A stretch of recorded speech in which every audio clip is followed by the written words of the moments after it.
Blog Talk Radio.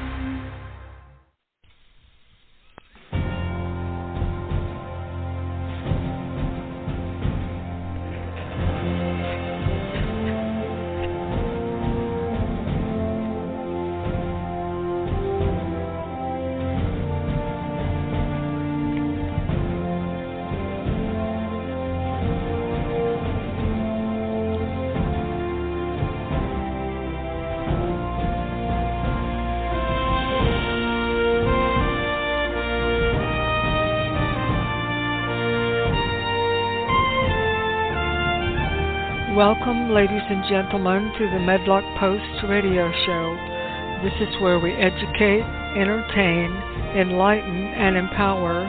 The views and opinions on the Medlock Post radio show are those of the host and guests. They are not necessarily the views and opinions of Blog Talk Radio, Spreaker.com, its corporations, affiliates, or any other podcast streaming services.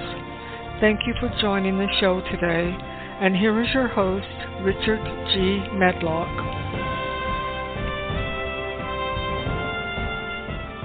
Greetings, ladies and gentlemen, and yes, this is your host, Richard G. Medlock, and we are here in our Blog Talk Radio / Spreaker studios, starting another radio show. Some people refer to them as podcast. I'm just used to the radio show, and we have calls, we have guests, so a little bit different than a podcast. Today is September 7th, 2022, and we're about 2 weeks away from fall, officially being fall, and I think a lot of people are really looking forward to that. Our episode today is number 48, and it's the story of a family escaping communist Hungary. Before we get to that, I had a friend of mine, good friend Richard Zern, and he sent me an email earlier today, and he had a question. And I'm going to throw this question out to you and see if you have a good answer. There might not be the best answer. There might be a good answer, or there just might be an answer. But he said, who is going to tell the biker gangs that they have to get rid of their Harleys and get an electric moped? So that's a profound question, and I think we need to put some thought into it to come up with a good answer. Now, ladies and gentlemen, is humanity going to survive? Because we're over at a friend's house the other day, and they have small children, and they showed us this on some of the clothing that they had recently bought for their children, and it was the washing instructions. And this is what it said: wash inside out, remove child before washing, made in China. So have we gotten that far away from common sense that we have to be told when we're going to wash our children's clothes, we have to remove the child first? We're just asking these questions, ladies and gentlemen. It seems that some common sense has walked out the door somewhere along the way. Now, our program today, the story of a family escaping communist Hungary. And with us to tell her story, or her family story, is Yvette DeMaria. And Yvette, welcome to the Medlock Post. Hi, Richard. How are you today? I am honky-dory. Awesome. I'm just awesome. So am I. Yeah. God woke me up this morning, so when you wake up every day, it's about His kingdom. So. Yep. We have another day to do what we're supposed to do. And amen. So it's interesting. I don't know how many people know anything about Hungary or what went on during the Cold War or after World War II. Let me give a short synopsis here about a little history of Hungary.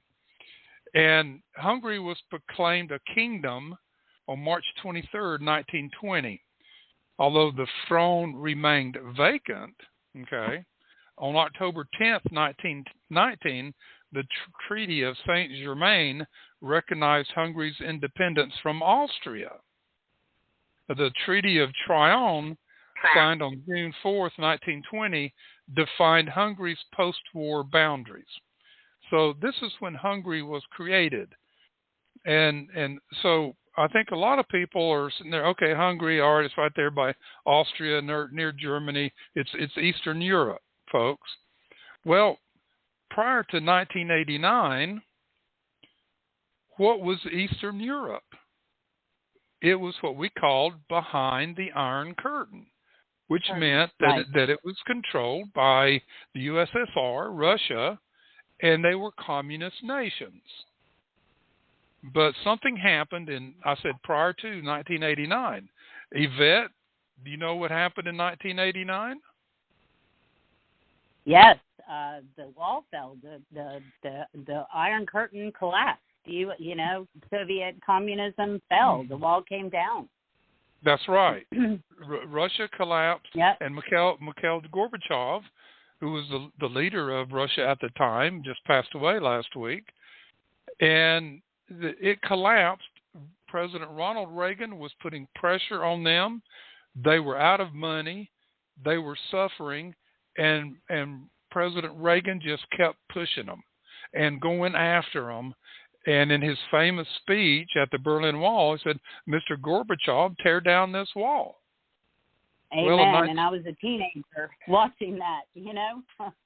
Yeah, and when we this is history they don't teach in our schools, Yvette, and you know this.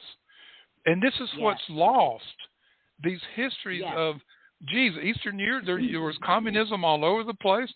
Yeah, Berlin was East Berlin and West Berlin, and you had the Berlin Wall. And we have a company up here in Spartanburg that's a German company that has a piece of that wall out front of their manufacturing plant to remind them of what was going on. People tried to escape. Can I add a little bit to this because it brings a little bit of humanity into this? I do have family in Germany. I have cousins in Germany. That's, you know, so we'll get into that when we get to tell my story. But when that wall was placed, it separated families. So imagine I'm on one side of the wall. My children are in the wall because here's how it works. And people don't understand that have never heard it or seen it through the eyes of somebody who lived it. It comes in soft, very soft.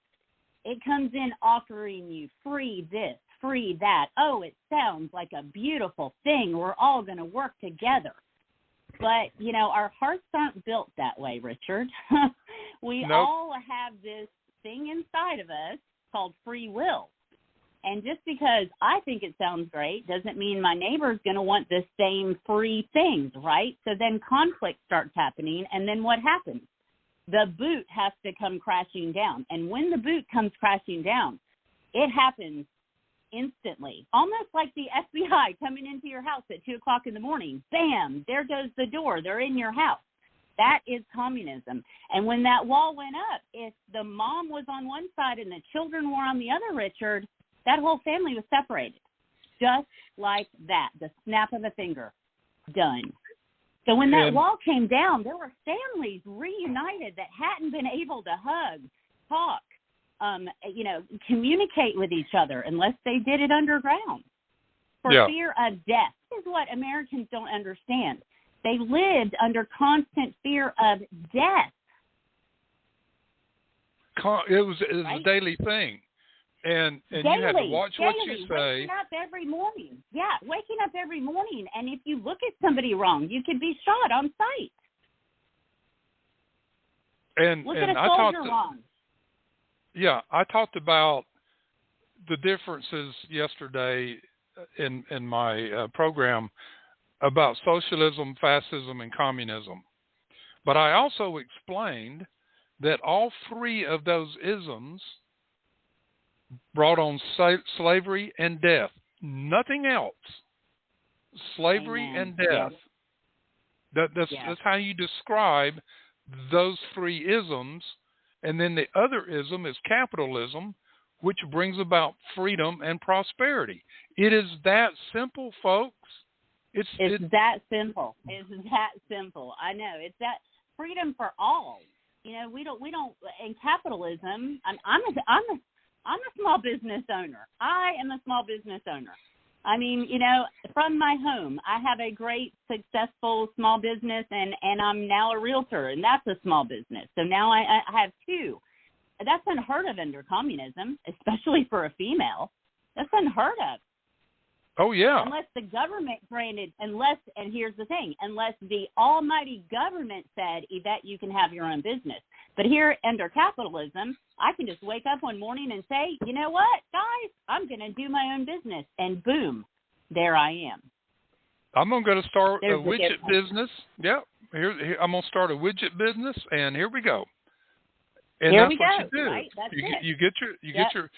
And I think one of the things, I made a note about this. One of the things is human nature has a yearning for freedom. It's inborn in us because God wanted all men to be free. And we have this yearning.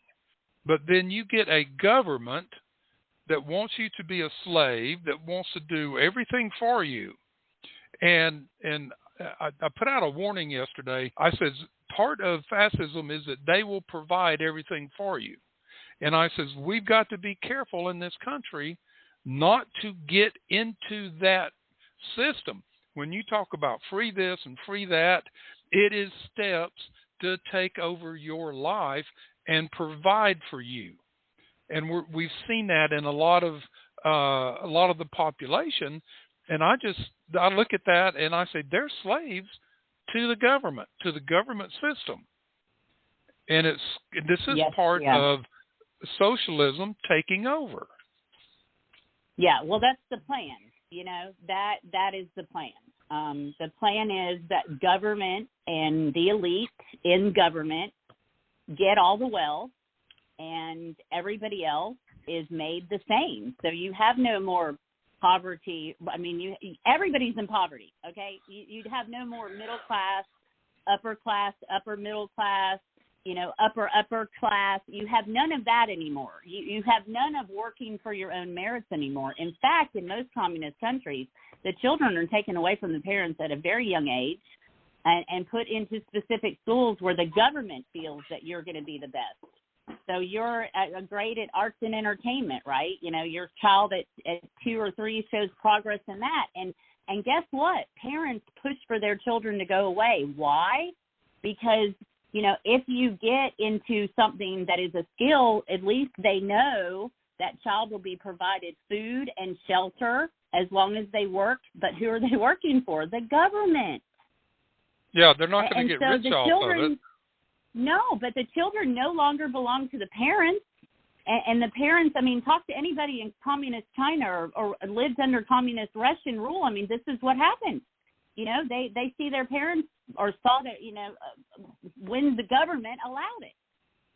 So I can't imagine my children being ripped from me, you know, at young ages and me only being able to see them every now and then. But I also can't imagine, you know, I'm a mother and I can't imagine, you know, wanting to keep them and then worried that they're going to starve and not have medical care, not have education, right? Because that's you have to give them to the government in order for them to thrive. Yeah. Yeah. That's the part that people don't understand. Yeah, we had a lady on a few weeks ago that talked about her family's escape from Cuba under Lyndon Baines Johnson's plan. They were bringing refugees from Cuba to America, and she and her family were able to get the visas to come to America. and I can't remember the name of the program. If I said it, you'd recognize it. But they got to the airport. There was mom and dad and three children, and she was 5 years old at the time. And they were getting ready to board the plane, and here come the soldiers and grabbed her mother and her brother and sister and took them away. And they said, "You two get on the plane. They're not leaving." And it was 21, 22 years later before they were able to get out of Cuba. And you talk about this heart-wrenching situation. All of a sudden, you're just divided. A mother from her children, a child from her mother. That's a terrific, just awful situation. And so we just try. I put on here the thing. Anytime people are able to escape a communist country, there are many lessons to learn. Listen to the story and learn.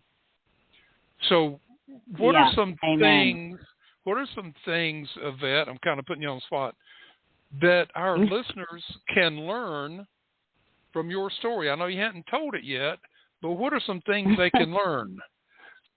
Or should we just tell the story and then go into that? Let's go into the story and then come back to the learning aspect. So I would not be sitting here today if not for my father leaving Hungary. My grandmother, he was her only son, and she had already lost her husband in the First War, right? So very, very, you're talking now, my father was born in 1939. By this time of him needing to get out, where it became dire that it looked like his life was going to end if he stayed, you're talking 1956. And like I said, up until then, they had a beautiful life in a little village called Miskolc. It's right outside of Budapest. And Hungary is a beautiful country. I mean, it is just, I've never been. I've seen pictures. I've heard about it through my grandmother's eyes. And, it's just a beautiful country. And my father was 21 at the time, and he was in college. And what the uprising and the revolt against the communists became, it started in the colleges.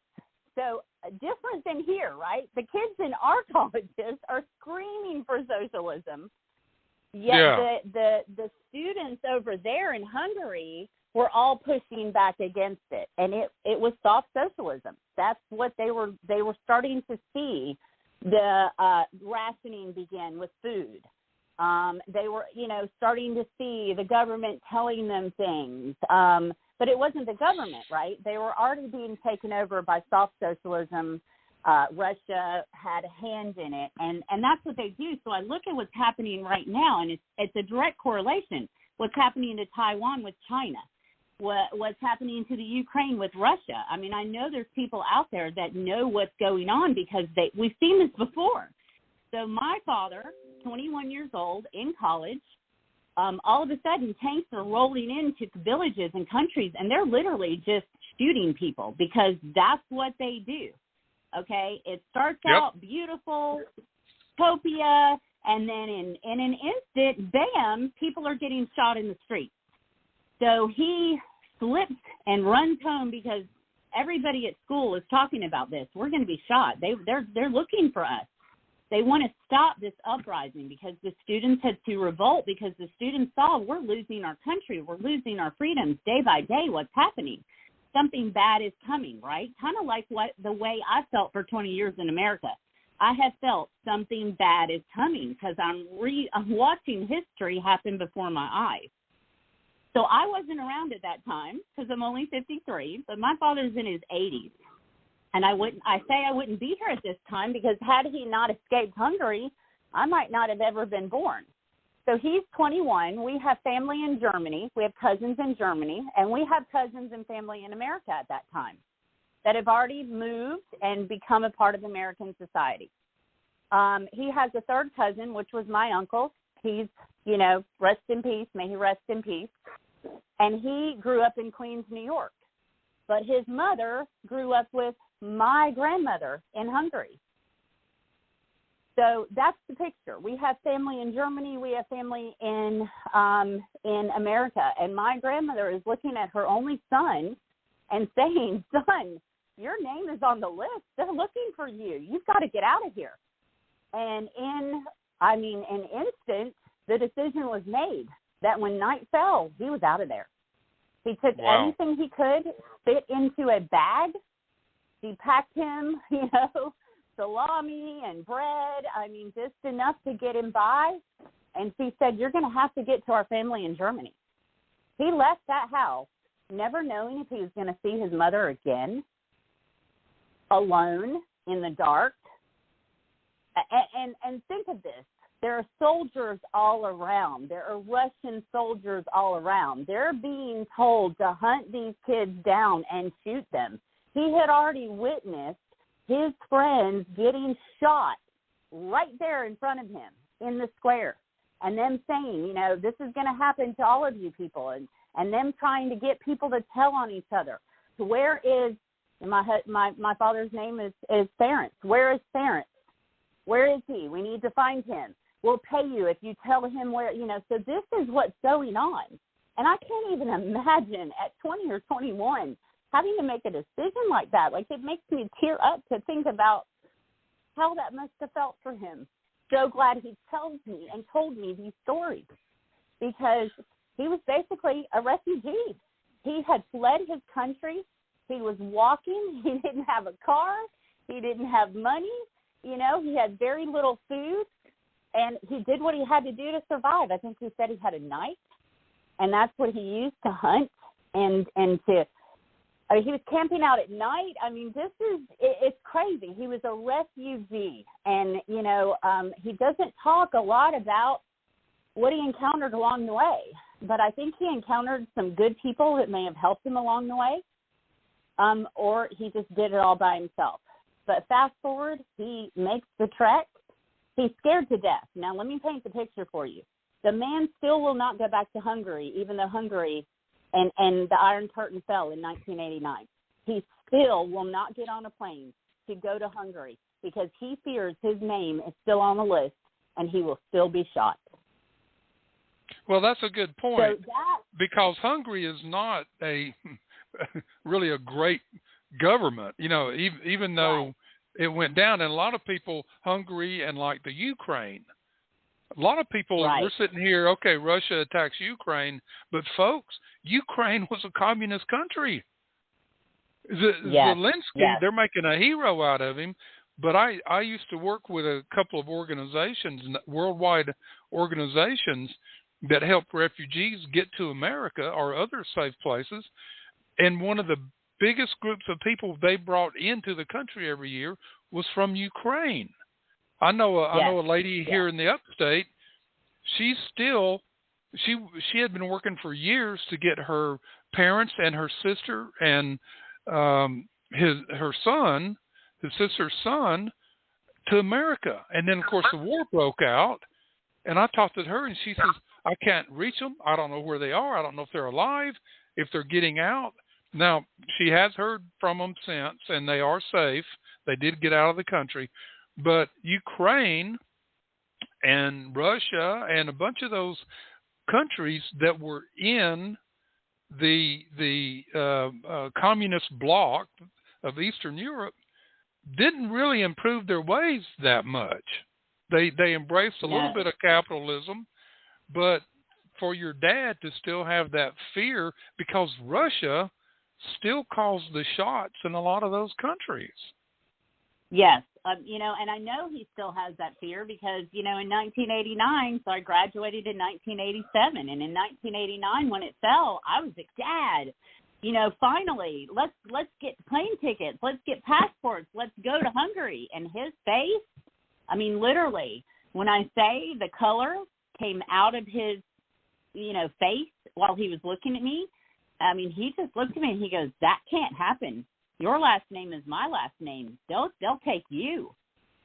And so I looked at him, and I guess it was in that moment at, 20 years old, same age as he was almost when he was going through this, I kind of grew up a little bit, Richard. I kind of saw the fear, and I'd heard it all from Ronald Reagan. I grew up during his presidency, and we were involved in politics. That's the number one thing my father always said.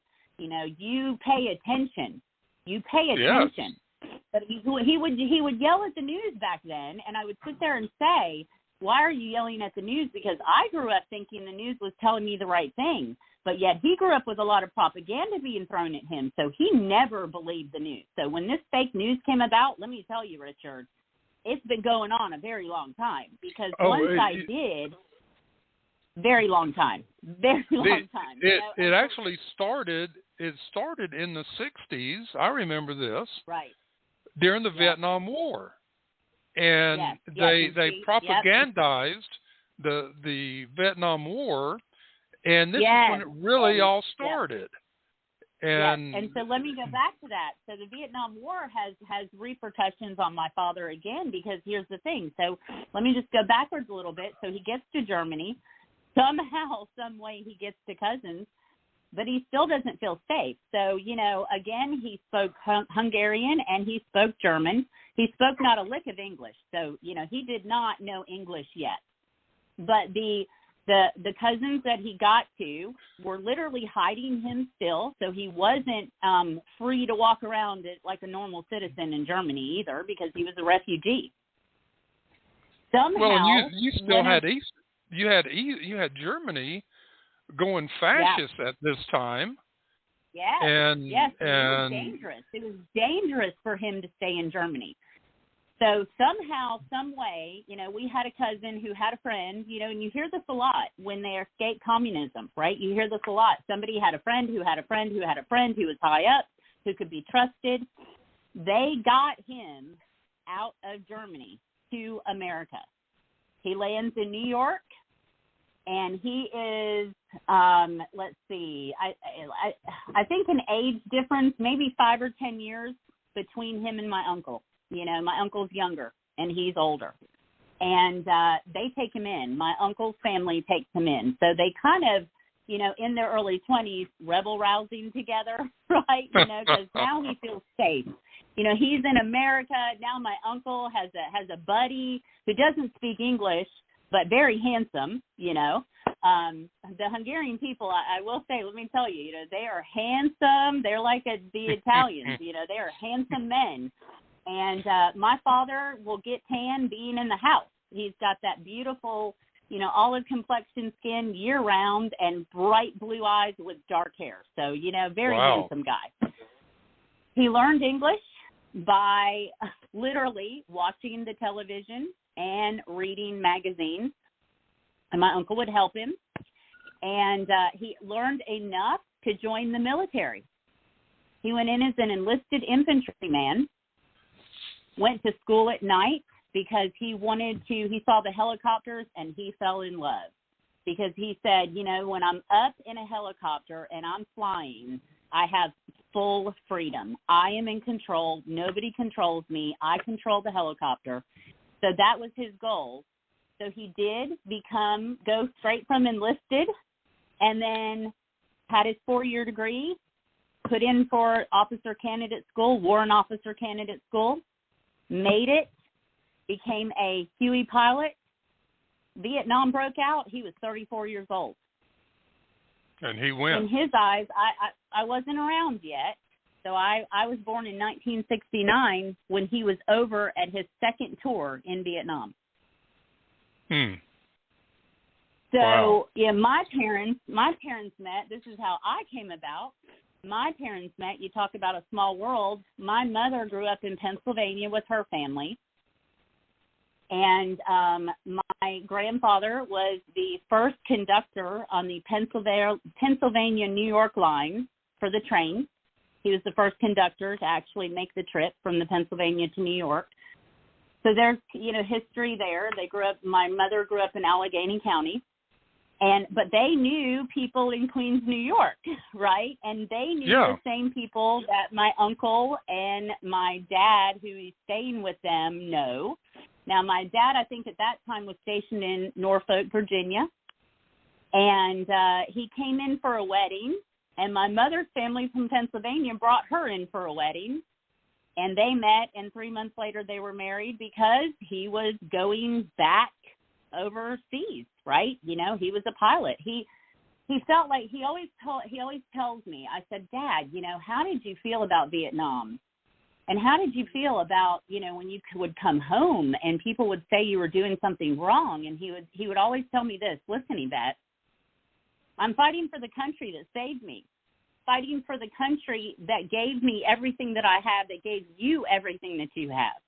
I was just able to finally pay back America for what they gave me by doing what they needed me to do. That's dedication, right? and it's just the opposite of what we're seeing with immigrants today.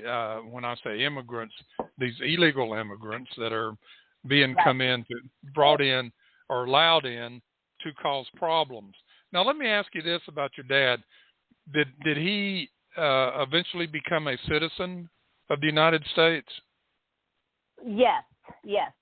He, you know, as soon as he could, you know, that was the whole point of joining the military.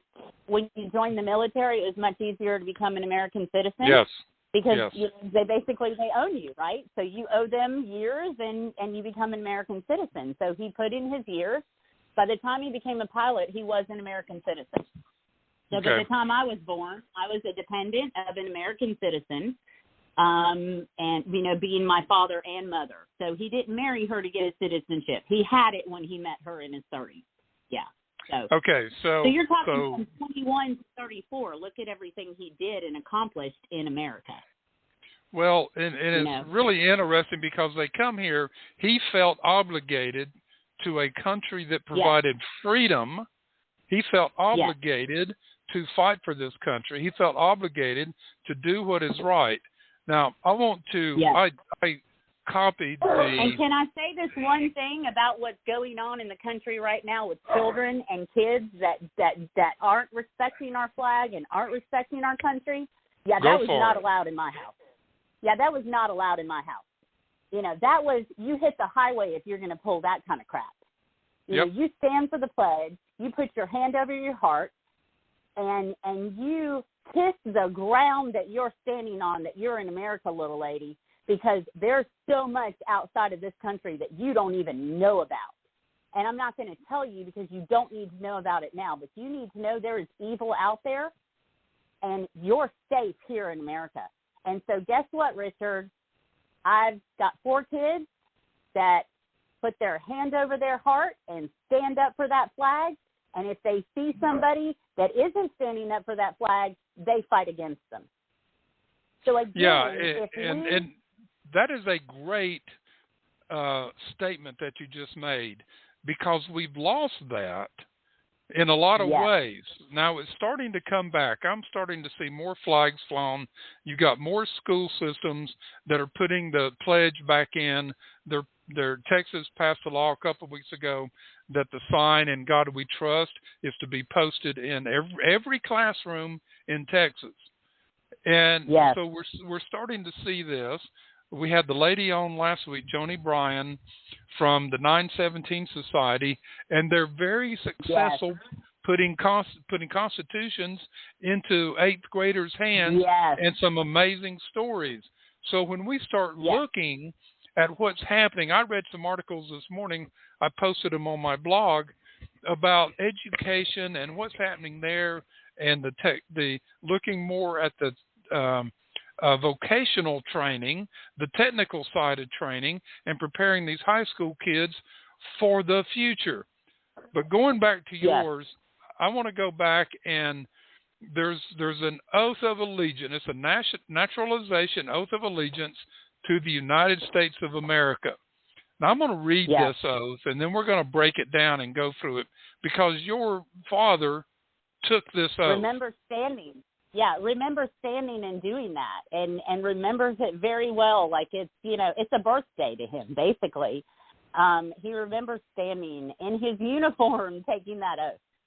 Yeah. And he already taken the oath going into the military. But anyway, this is the oath of citizenship. This is what they take when an immigrant becomes a citizen. And you don't just walk into America and become a citizen. You have to study and know all this stuff, pass a test.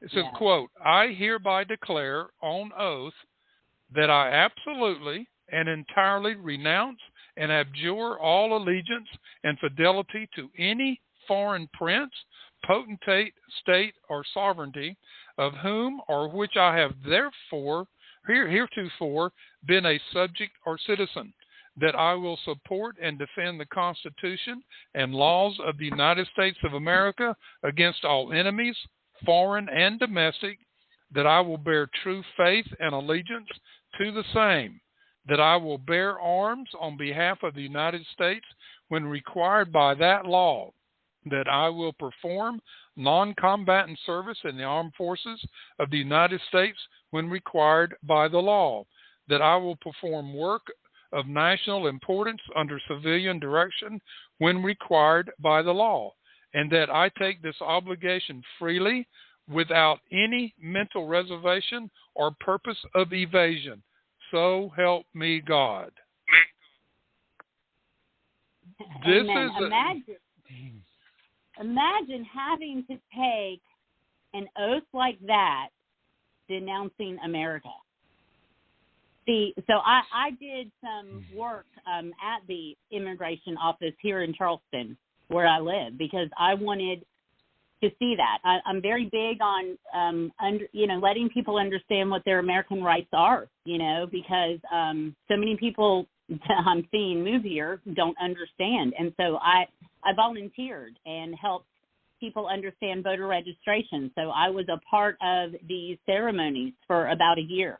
And, seeing the tears coming down people's faces and then talking to them and seeing them be so happy that they were here in America. But me sitting in the back thinking, if I ever had to do this, what dire circumstances these people must have lived under, like my father, scared to die, that they can stand up there and they renounce this and they're happy about it. And I'm sitting in the back, proud to be an American, proud to be born here in this country, so thankful that my father made it out of Hungary and that I got to be born here, right? And I'm sitting there, but I'm sitting there thinking, wow, can you imagine it, going to another country and then telling you to denounce and renounce America like this? But when you were treated as a slave, when you saw your friends or family murdered by the militia or the military or the police just because they looked funny or said something they shouldn't have, then it's not hard to renounce that, because we as Americans growing up here have no concept, ladies and gentlemen, we have no concept of the evils that are in other countries that have creeped into our society and trying to destroy America. Get that into your heads, folks. We talked about this yesterday, and we're doing it today. There's what I called yesterday a dreadful darkness in our society. Yes. And here's the thing about it. Again, when soft socialism comes in, what do they get rid of? So they get rid of God. Well, that's been accomplished. I remember when that came down. I was fortunate enough, though, to be in Alabama and be in a very small elementary school that said phooey on that. We're still going to pray every single morning, and we're still going to say the pledge. So, thankfully, Enterprise, Alabama, right outside Fort Rucker, when we landed there after our Germany tour, that's where we stayed. And I say I am blessed to be raised in a southern state that believes in freedom for all, because you're talking, we moved there when I was 6, so you're talking the early 70s is when he got stationed there, and we never moved again because he would just simply change his MOS One 2-year or 3-year stint, he would be a warrant officer candidate drill instructor. The next 2 or 3 year split, he would be a flight instructor, and he would just keep flip-flopping so we could stay in where he felt I had the most freedom. Well, and I grew up in the 60s, and I remember those orders, here in South Carolina. I remember when those decisions came down. And again, in the South, the schools said, the heck with that. We said no to that. We said, the South is so strong, and I love that I got to be in the South from the time I was 6 until now. I did spend 6 years of my life in New York, with my aunt and uncle. I called him my aunt and uncle, but that was the cousin the family that took in my father, right? But they had no children, and they were so much older than me that he was my third cousin. But I called him my uncle. And my aunt and uncle, would take me in every summer. I was a ballet dancer, and so I went up there every summer from the time I was 9 until I moved there to dance professionally. And luckily they had no kids, so I was basically treated like their child. And, so I spent 6 years there, but I could not wait, Richard. Oh, even back then I could not wait to move back down to the South. Because up there just was not the same. It was not the same. But, my husband, now he grew up in San Diego, California. And California is where that woman lived that, was upset about prayer in school. Yes. Well, she met a very bad demise. She didn't live, a nice life. And so, again, I believe God takes evil and turns it to good. Now, I was talking to another. Go ahead. It fired up a lot of people, and of course now we've seen the Supreme Court decision where they out in Oregon they fired that coach for praying on the field, and they said you can't do that. You can't do it's that. Against the First Amendment. If he wants to pray, he can pray anywhere, and you can't stop it. This is where I feel.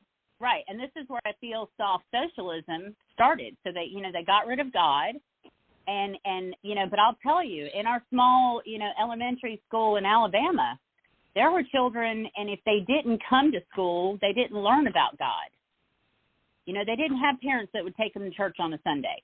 So they made friends with kids who would take them to church on a Sunday. They made friends with kids who would talk about God. So I tell my daughter, she's in high school, I said, sweetheart, you talk about God and Jesus all day long because there's nothing anybody can do to you because you're a student.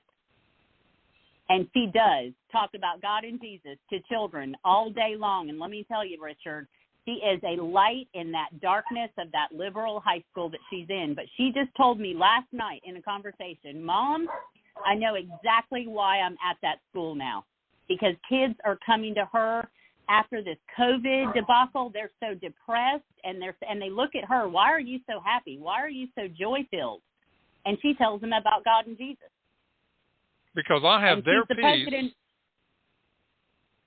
I have their peace in my heart, and that's a beautiful story within itself.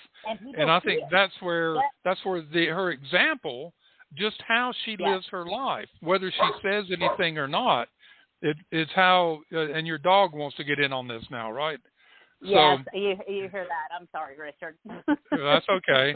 Apparently they agree God and Jesus are very awesome. Yeah, and they're on their knees praising. So yes. Well, God is their creator too. So yes, He is. He is. He's the creator of all. But that was so stunning last night for my daughter because she, is a minority at her school being a conservative. But she stands on that platform every single day. I mean, for 4 years. She has never shied away from who she is and whose child she is. I will put it to you that way. There is nobody that can tell my children that their identity is wrong because their identity, I made sure their identity was known in God and the Bible. And it's not something that I told them to believe in, that I told them to do. I explained to each one of them, you all have free will. this is what I believe. This is why I believe it. But now here's a Bible for you, your very own. Now you go figure out who you are. Because I never wanted my children to come back to me ever in their lifetime and say, you made me make this decision. Yeah, you shoved that down my throat. No, you don't do right. that. You don't right. do that. I wanted them, you right. provide I the wanted example. them to fall in love with Jesus on your own, just like I did. Yes. And when that happens, it's a beautiful thing. And so there's a lot of strength there. And you mentioned earlier communism. I mean, one of the tenets of Marxism was to take God out of society and to take the children away from the parents. And when we see that happening right now. We do. we do, or they're trying, but there's a lot of pushback on that right now. Free parents. Well, because free parents they're waking up. Yeah. They are awake. Well, I think American moms, you know, COVID, the spirit of COVID, because it is a disease of not of God. Okay, this is not a disease of God, and this is not an illness of God, and we know that. But you know, again, God takes evil and makes it good. The good that came out of that is children were home with their computers at the kitchen tables to make sure the Wi-Fi was connected right, and moms heard what they were being taught in school. You know, it's why I changed my profession. I changed my profession. It was an eye-opener. It was. I changed my profession. Let's see. My daughter is now 17, so when she was 6 years old. My other son, my oldest, was finishing out high school. And he would come home and tell me some crazy things, and then here I was, you know, in the corporate world, and I'd be clicking my heels in the hallway the next morning to go talk to the counselor. What are you teaching my child? Because he knows this is wrong what you're teaching him. You're teaching him public opinion. You're teaching him all these opinions. Where are the facts to base your opinions? So he was getting in trouble for arguing because he had facts, and he's going, you're wrong. You're wrong. Now I have a daughter who has a socialist teacher this year, and she's doing the same thing to her. Oh, she's doing the same thing to her, Richard, but it's in a very good way. You know, again, when we equip our children. So the woman, the teacher from Nigeria, was talking about socialist health care. Well, I just went through a pretty crazy season in my life of cancer, and I'm healed. I'm healed by the mighty name of Jesus. Thank goodness. And I lost my vision. Oh, thank goodness. Amen. I've got more to do here. But it was a lesson. It was a lesson to teach our family. And it was a lesson to teach others also who watched us go through this dark time. But I was blind for a short time. I mean, it affected my eyesight, and I was blind, and it wasn't supposed to come back. Well, my eyesight is back, so praise God. Again, your faith can get you through anything. If God's not done with you, you're not done. But it's these trials and tribulations you go through. So what my daughter just simply raised her hand and said this to this teacher: if you think socialist health care is so wonderful and we should have it here in America, I'm gonna ask you a question. So my mother, you know, just went through cancer and surgery, and, you know, prayerfully, you know, she had the right doctors. The specialist was here in Charleston. She had a private room. You know, we have all these freedoms in our healthcare system, but you're saying socialism is better. So how did your visit to your hospital compare to my mom? Well, the woman was silent for about 5 seconds. Katie said everybody was staring at her, you know, because she was silent. And then she had to admit, well, yeah, the same thing would not happen in my country and under the socialist health care. You know, you'd be in a room full of 20 people in beds, and you had to get government approval to get cancer. That's right. Treated. You have to get government approval, and if you have any kind of history that you said something against the government or a leader, guess what? You didn't get anything. I would have been, I wouldn't have that's been treated, and I wouldn't have the same story in a socialist country, because I've been speaking out for a very long time against all of this. Well, very you know, publicly. that's something to learn, and something we're trying to educate people on in this program. Is your daughter didn't attack her? She was very calmly. No. Let me ask you a question. Yes. If, that's how. if, or in this situation, how does socialistic medicine compare to capitalistic medicine? And she couldn't answer the question to satisfy anybody. And I hope all the kids in that class were listening. Now that's how we do. They were. And that's that's why my daughter, I love it. But again, you have to go back to, I've taught my children our history. So I was speaking to a woman who fled communist China, and she fled communist China in her 20s. She lives in Beaufort, and she's very politically active and speaking out against things too, like I am. So we met. Our paths crossed, right? And she and I said the same thing. She said, your children are different, Yvette, because you shared with them the heartbreak, the fear, the scared of you may not be here had your dad not gotten away from it, right? He may not be here. Right. You've shared that. They've seen it. They've felt your emotion, and you've placed in them values of America is the greatest. Okay, we have our problems, yes, but there's no perfect man but Jesus. So if anybody's looking for a perfect man or woman out there, you're never going to find them. So there's no perfect country. There's no perfect nation, right? But even in the Constitution, in the preamble, it says to create a more perfect union than what they already had. They knew they needed to improve it, and yes, it's not perfect. And most people try to use the slavery thing, but by these examples, go back to this. Knowledge is power.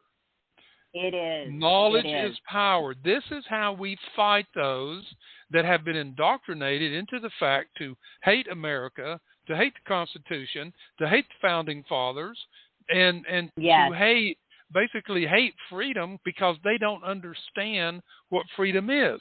They hate free speech unless you agree with them. So how do we fight that? It's easy. Because by asking a simple question, they make a comment to you, and you say, well, what do you mean by that? What does that mean? Right. And they cannot answer that question. Exactly. And so what's happening now, because my daughter did that 2 weeks ago, now there are others in the room, the children, again, when you teach your children, and I don't know, I think it's born in us. We teach our kids, follow the rules, follow authority, follow this. Well, but I tell them, but not when it's stupid. Okay? That's not right. When it goes against, not when it goes against law and order, the law and order that we have in our country, not when it goes against things like that, not when it goes against, God's laws, because ultimately when my children have a problem and they come to me and I really don't know the answer, I send them to the Bible. And I go to my Bible, and then we meet back together, and we see what God is showing us through this, right? Well, and he's gonna. The answers will be there. Now this goes back. I did a show a while back on the natural laws, and Cicero wrote about the natural laws, and our founding fathers used that writings because the natural law is the law of the Creator. And these laws cannot be changed. And that's how this country was founded.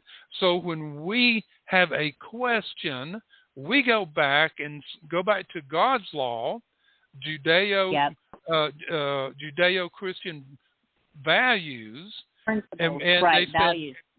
The values, it didn't say beliefs. The founding fathers didn't say beliefs. They said the values, the principles of those things. Then we're going to go back to the correct way of how we should behave and act and how we should run a government. So what has happened? Society. That's right, a virtuous and moral society. Now, some points here to make about your story with your daughter and your children is, number one, parents, it is your responsibility more than anybody else's to teach and train and educate your children. It's not the school systems. Yeah, they go there on 5 days a week and they sit in classes, but it is your responsibility to make sure they're learning the right things. And you pointed out when parents were home during the lockdowns and they started seeing what was being taught, they're going, time out here, folks. Time out. No more of this. This has to stop. Right.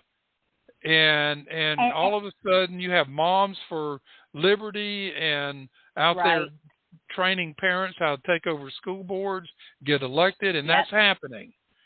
And and Moms for America, I'm gonna give a shout out to them too, because they are also a very big part of this. And here's where I tie this all into.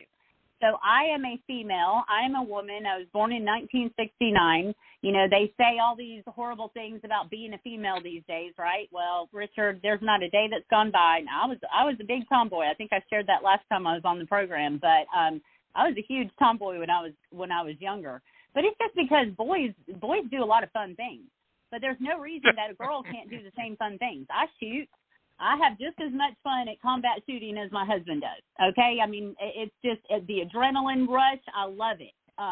There's no set rules that say a girl has to stay in this lane and a boy has to stay in this lane. Isn't that what female empowerment was all about? And this is what I'm linking to female empowerment, okay? Their last stronghold, they need 2 generations in order for Marxism or soft socialism, as I call it, to come in, and then communism comes right after, okay? So they have to have the three tenets, right? God's got to be removed, get that out of there. Governments need to, take over and run our children and run all our things, and that's basically happened. Their last stronghold that the Nazis and everybody else has always tried to use is going after mothers. So that's where we have this identity crisis. See what I'm saying? It all interweaves, this gender, crisis going on. It's not good to be a woman. Well, I feel differently because I am an empowered female. I am a wife. I am a mother. I am a daughter of the God Most High, the King of Kings and the Lord of Lords, and I take that authority every single day that he wakes me up. And I teach my children to take that authority because we're all here for a different reason. I love my husband. I love my boys, my sons. I love my daughter. But I've showed her you have empowerment in being a female here in this generation. You create life. How much more empowerment do you want, guys? We create life, right? Life grows inside of our bodies. Women are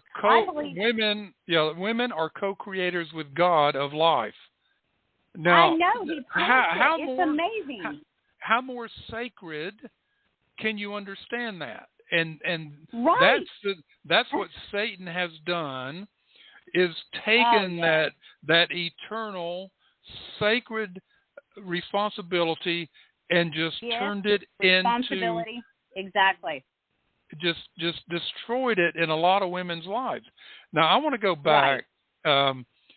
I had to go pull this back out, but on Monday, August 29th, I did a tribute to John Locke. It was his 390th anniversary of his birthday. And he was very influential with the founding fathers. But going back to what you're saying about parents, and I want, bear with me, ladies and gentlemen, I want to go over this again because he said, this is his belief, the core unit which determines the strength of any society is the family. Therefore, the government should foster and protect its integrity. Well, communism and fascism does just the opposite. So he talks about the equality of men and women under God's law, not man's law, God's law. Right. And let me find it. The role of man is to protect and provide. And for the purposes of order, the man was given the decision-making responsibilities for the family. And therefore, when he voted in political elections, he not only cast a ballot for himself. No, that doesn't mean, okay, this is way back when. In theory, God's law made man first in governing his family, but as between himself and his wife, he is merely first among equals. The Apostle Paul in Corinthians says, neither is the man without the woman, neither the woman without the man in the Lord. He further goes on and says, father and mother treated equally in Scripture. John Locke wrote in his second essay concerning civil government, just as the colonies were becoming established and its thinking was reflected in the family lifestyle of the American colonies more than in England itself. He stressed the equal responsibility of mother and father in rearing the children. He stated that the term paternal authority seems to so place the power of parents over their children wholly in the father, as if the mother had no share in it. Whereas if we consult reason or revelation, we shall find she has an equal title, which may give one reason to ask whether this might not be more properly called paternal power. For whatever obligation nature and the right of generation lays on children, it must certainly bind them equally to both the concurrent causes of it. And accordingly, we see the positive law of God everywhere joins them together without distinction when it commands the obedience of children. Honor thy father and thy mother. Whosoever curseth his father or his mother, that's from Leviticus, ye shall fear every man his mother and his father. Another Leviticus. Children, obey your parents. Ephesians. That is the style of the Old and New Testament. So John Locke understood that. The founding fathers understood that. Yes. And communism understands it and know that if a society is based on strong families, communism does not have a chance of succeeding. So thereby they come in and destroy the family. They rip them apart, which is what was happening in Eastern Bloc when Stalin took over, and then Khrushchev, Nikita Khrushchev, he's the one that built the wall in 1961. They went in, and you had Germany getting ready to go to war.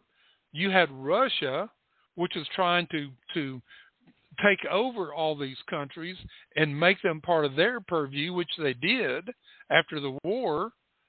They said, well, let's split it down the middle, and Russia will take these and America take these. And Truman sat there and said, hey, it sounds good to me. Let's go have it.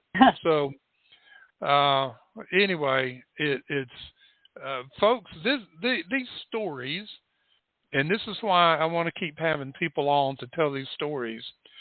This story about her father watching his schoolmates murdered by Russian soldiers in Hungary, which was a sovereign country at the time, but Russia had taken it over, murdering in the streets, just shooting them down because they protested against this takeover.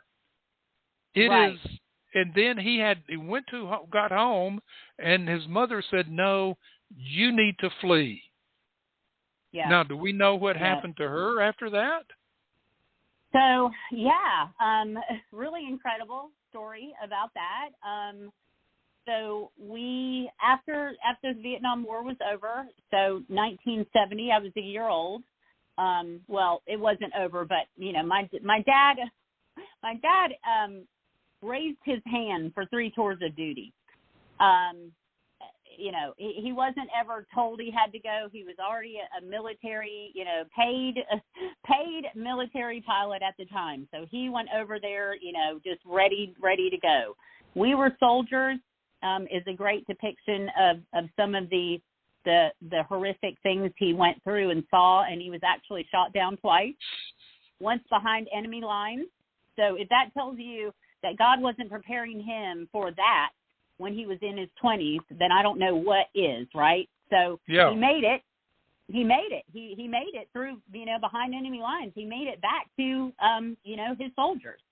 They couldn't believe it. But, that's an incredible movie. I like for people to watch that too. But put yourself in the position of these American soldiers, okay? Because He doesn't talk about Vietnam a whole lot, but, you know, I believe his refugee leaving Hungary prepared him for what went on during Vietnam. But fast forward, now it's 1970. We land in Germany. He speaks fluent German. So, you know, now he speaks Hungarian, fluent German, and English, you know, broken, but still with an accent. He's got a crazy accent. When I was growing up, kids would call my house, and if he answered, they'd hang up because his accent is Hungarian, Southern. He makes up words sometimes. I'm like, Dad, that's not a word. He's not a guy to play Scrabble with. He'll make up a word, and he tells you it's like, no, that's not a word. But he tries to make it a Hungarian American word. Yeah, it doesn't work. But anyway, 1970, we land in Germany. Back then, you did not have to live on base. He spoke the language, so we lived off base. And we lived in a house where the upstairs had the landlords and we had the downstairs, and we brought her to live with us. We were able to get her, I guess, because he was a soldier and he was an American citizen. And she was allowed to visit. So this is funny. When we would call her, we would call the post office. She was still in the small village that she lived in. We would call the post office. We would say, we need to speak to, you know, I can't even remember her real name. I just called her Nagymama. That's grandmother in Hungarian. And we need to speak to her. They'd go get her, and within 5 minutes, she'd be on the phone. Wow. Now, Hungarian is a very hard language, very hard language. It is harder than Russian, my father told me. And Russian's a hard language, but it's harder than Russian. And so he would try to speak a little bit of German to her, not speaking the language for all those years. You know, when you don't use it, you lose it, you know, so it was hard, but he got her to come visit us. He got her to come over on a visa to Germany. She was allowed to live with us, and he wanted desperately for her to come to America with us. Now, we were in Germany we moved back when I was about 5 years old. So we were there for 5 years, and, she lived with us a great majority of the time. She would go back, and then she'd come back and live with us for a little while on visas. And he wanted her to come to America to get her, like he got all the paperwork and everything ready. And she just never wanted to leave. She said no. She said, I love that you have your family. I love that you have your life. I love what you turned into, but that's not my life.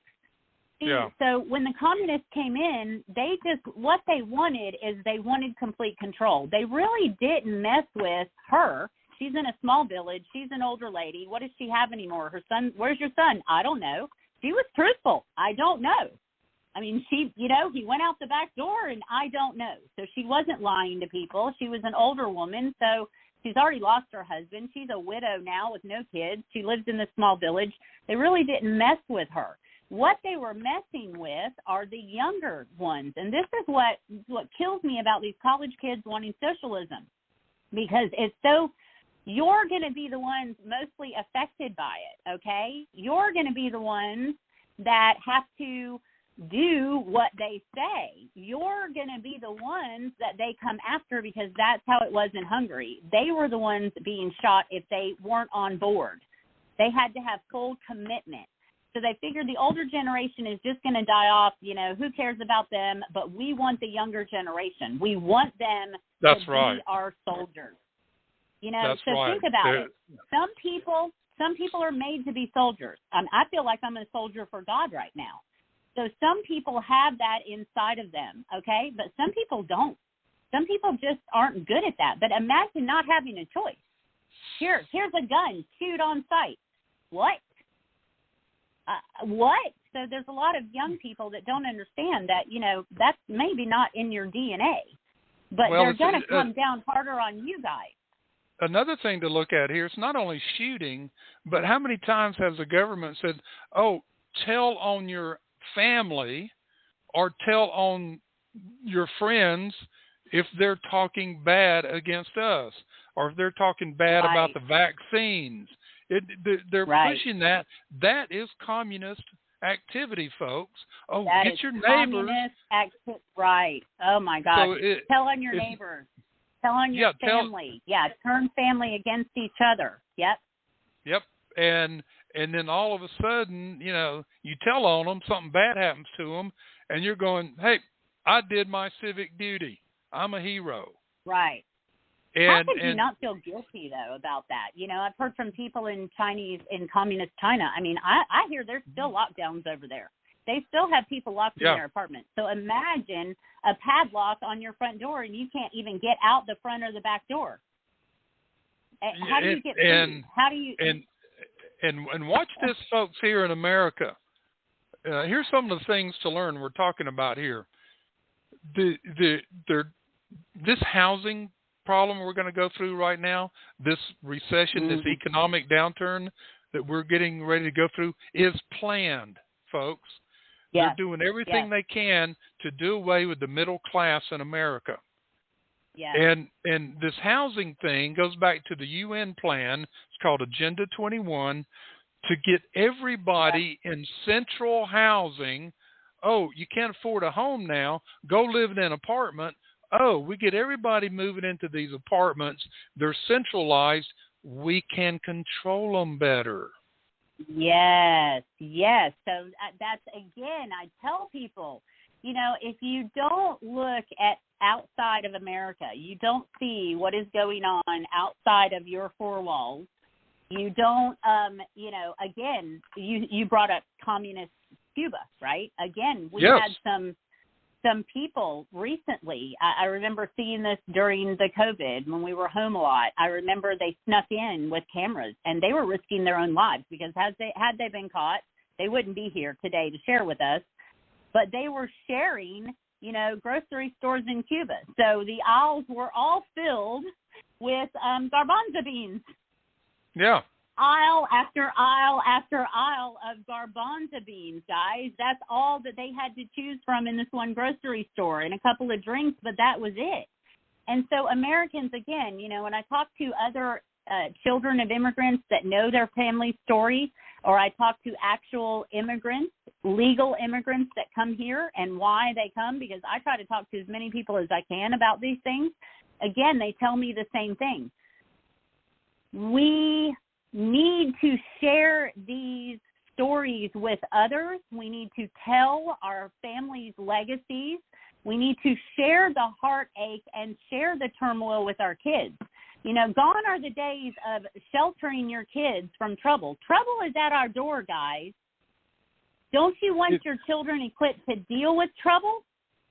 It is there. It's knocking on the door. And this is what my dad, he grew up, he and his brother and my grandparents, they were sharecroppers.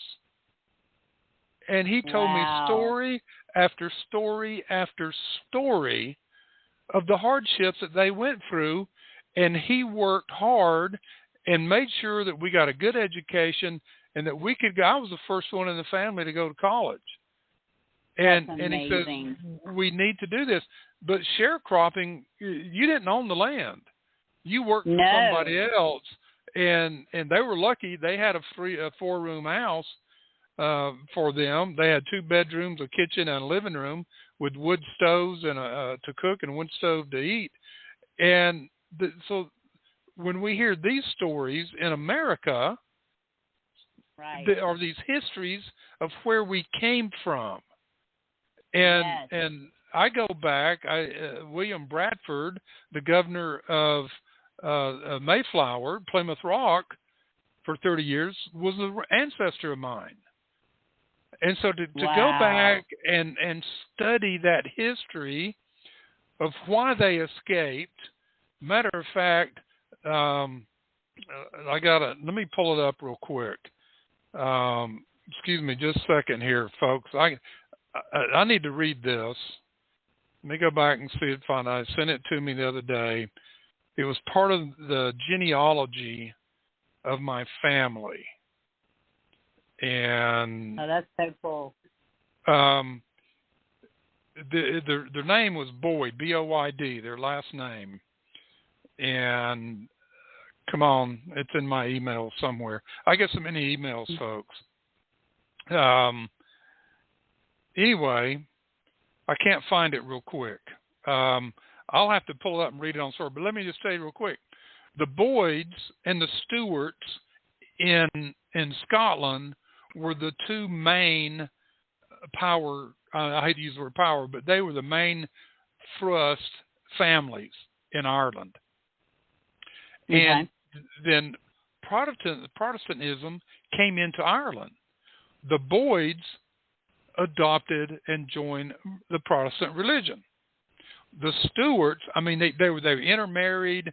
They were always doing things together. They were the two power families in Ireland at the time. This was in the 1600s. and because the Boyds joined the Protestant religion, all of a sudden things went really bad. Some were beheaded. Some were taken off to prison, and their big castle was literally burned to the ground and destroyed. And they had to escape Ireland and go to England, and then finally work their way to get to America. And that's how my ancestors on my mother's side got to America, because of religious persecution. Right. Now, these are stories, folks, that our children and grandchildren need to know. That, hey, right. it just wasn't honky-dory all the time. And, right. oh, my great-granddad I was look at it. Go ahead. I mean, I look at it this way. That just brings this up. You know, everybody. I don't know. You know, I'm out and about a lot. I'm around a lot of different people, and it just amazes me. You know, again, our struggles in life teach us a lot of great lessons. They make us stronger. They make us more resilient. And so, don't you want your children? I mean, this is how I felt. I felt like my children have been a gift from God.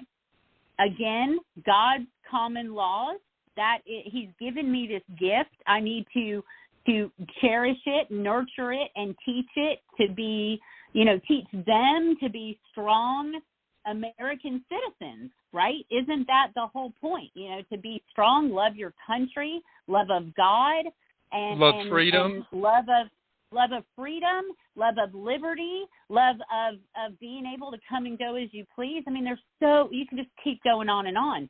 But don't you want your children to also know the struggles of what your family went through to get where you're at? Right? They need to know that. They need to understand. They need to understand the struggles that the colonists went through to get it. They fought a war for their freedom. Now, another thing, you made a good list of things there, but it's also, let me add to that list, if you don't mind. It's a desire to have others appreciate those things and gain those things in their life. But that desire to have others come to that understanding. Now, you don't have to be a Christian or any other religion to understand those things, but it helps. It puts everything into perspective. And these are just beautiful things, ladies and gentlemen. A lot of learning going on here today, a lot of examples of strength, of overcoming. I mean, to me, to have to sit there or stand there and run away from my friends being gunned down in the street by evil military from an evil communist country, and your dad was part of a group. They understood what was happening to their country, and they were protesting it. They had seen and heard the stories of what happened in Russia. They knew what World War I was about. They knew what was happening in fascist Germany now under Hitler. Yes. They were hearing all these things, and they were saying, no, we don't want that in Hungary. They gave their lives, some of them gave their lives to fight for their freedom. And today we have people, I guess, giving their lives to take freedom away. And when I say giving their lives, it's they're giving their freedoms away so others will lose their freedom. That's the scary part. That's the unreasonable part. and part of fascism is to despise reason. Yes. That's the number one thing in fascism, despise reason. And that's what we're seeing in this country. Why do you not want to have a conversation with somebody that believes something different than you? Right, because I welcome it. I look at it as an opportunity. I look at it as a way to, maybe take some scales away from people's eyes and ears. Maybe wake them up to a new way of thinking. Broaden their horizons is what my dad used to always say. Right? Yeah, Yeah. And so that's a question for him. Why don't you want to listen to someone else's opinion or viewpoint? Why do you not want to do that? You know what I think is standing in the way of that? And it goes back to you don't have to. And you're absolutely right. I am, praise God. At 32, Jesus came into my life, and my life has been so different ever since, and it continues to be different. So I just tell people, if your life is not amazingly filled up and you have Jesus, first of all, you're doing it wrong, because every day that I live for Jesus is an amazing day. Second of all, if you don't have Jesus in your life, is a mess, you need Jesus. But again, I talk to people who are, non-religious, okay? We'll put it to you that way. And the conversations always end up just like my daughter's conversations. Why am I so attracted to talking to you? Why am I so attracted to this conversation? Why? And I go back to, because you and I were created by the same creator, and you and I have the same moral compass inside of us. We all crave for the supernatural, which is why the New Age is breaking out crazy. But guess what? There's a supernatural happening at churches all around the country now, too, which is an amazing awakening of our younger generation. Well, and what happens with that is in those conversations, when they recognize this peace in a person, then the spirit talks to them. It is spirit to spirit, and that reason, that common sense starts to click. It starts to click. And they say, can I have what you have? Can I just get a part of it? Yeah, let's give you a part of it to start with. It's a nourishing situation, and we have that role. Again, you don't want to be preachy, but you have people come up. I have a lot of people come up to me and say, "What do you believe? What do you believe?" And I'll tell them, basically bear my testimony of my faith, but then I'll turn around and say, "Well, what do you believe?" And they will tell me. Don't keep it one-sided.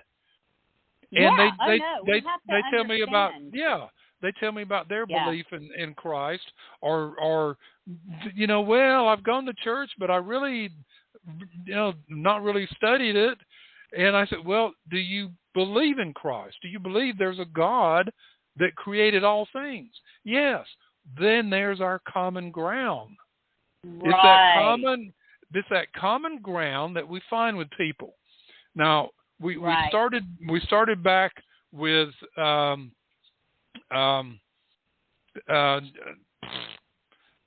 it just went out of my head when all this offending stuff started. What'd they call it? PC culture? Yeah, PC, public political correctness. Thank you. Political correctness. Oh gosh. So when that started coming in, whoa. I guess we have 5 minutes left. Okay. So really quickly, when that started coming in, I remember President Bush standing up, giving an address to a college, and him saying, this political correctness is going to hurt us. And he's absolutely right. Yeah, but he didn't do anything to stop it. He didn't do anything to stop it. Exactly. He just spoke out against it. But here's the thing. So, again, when you don't allow people to come, again, like my children, right? If I didn't allow them to come to their own conclusions about their lives, they'd all be coming back to me, because 3 of them are out adulting right now. They'd all be coming back to me. You told me to think this way, and it's wrong. No, I didn't. Yep. You came up to your own conclusions. You We want to do that in created- conversations with people. Right. You created your own intelligence by Yes. looking at the right things, accepting it, and listening to the Spirit. Now, some of Yes. my greatest conversations in life have been with people of other religions and of other political persuasions. To have Right. a conversation, to sit down, Ayn Rand says, sit there and listen. Have that open discussion. You might never agree with them on anything, but you might learn something. They might learn something, and everybody walks away a better person. So this. Well, this and go ahead. And I like to plant a seed. Okay. That's so right. Again, I like to plant a seed. My daughter likes to do that too. We like to end a conversation with somebody like that with a question and then just hug them and say, have a great day. Let me tell you, by planting that one little question in their mind, like for instance, we'll do it like somebody, believes in gender dysphoria, right? And I don't believe in gender dysphoria because my identity, God doesn't make mistakes. But I leave them with this. But when you were a baby and you were a year old and, your mom had told you, no, don't touch that, okay, you understood that doing something was wrong, right? You understood that at one, but you weren't really communicating yet. But where did that come from? How did you get born with that inside you? And then I say, have a great day, give them a hug, and I walk away. When I see that person the next time, I see how that has just been over and over in their brain. Why do I know that? Why am I born that? Well, the answer is because God gave you a moral compass and he gave you free will. Use your brain. I can't see it in your head, but I know you have one if you're speaking to me. That is correct. And that can work in any conversation. I don't like to have disagreements with people. I'll sit there and listen, let them spout, and then I'll ask questions. And not to make them look bad or anything like that. And that's what we're doing. We're trying, again, it's planting that seed. And I think if we start applying some things that we learned today, Yvette, this has been great. We got about 2.5 minutes left. But this has been a great, and that's what I put in here. There are many lessons to learn from these stories. So listen to this story, learn the lessons. What went on in Europe in the 30s and 40s was just horrendous, and communism was expanding, and we had people in the military at that time, our military, that wanted to go. We finished with Russia, with Germany. Let's go drive to Moscow and get this over with. And then, no. Right. They're our allies. Well, they weren't, and that was a mistake. But it's history. But Yvette, thank you very much. We will be inviting you to come back again.